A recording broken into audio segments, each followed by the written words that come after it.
Welcome to the slop farm. Enjoy the video. You begin by gathering every observation into a single list. Include duplicates because mode depends on frequency. Once collected, decide whether the variable is categorical or numeric. This matters because the median only applies to ordered numeric or ordinal data. Now sort numeric observations in ascending order. This is the first actionable step for median.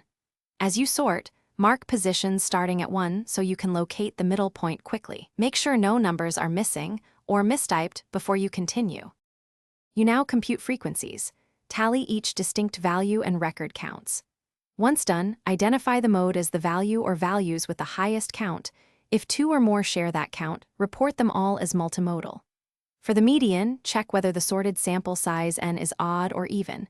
If odd, pick the value at position n+1/2. If even, average the values at n/2 and n/2+1. This tells you the center and why ordering mattered.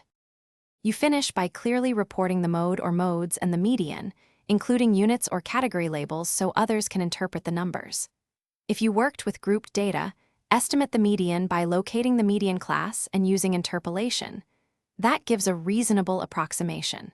Finally, if results look odd, like unexpected ties or impossible values, immediately recheck your frequency counts, the sorted order, and original entries. Often a simple data entry or sorting mistake. Thanks for watching. Consider subscribing if we helped you today.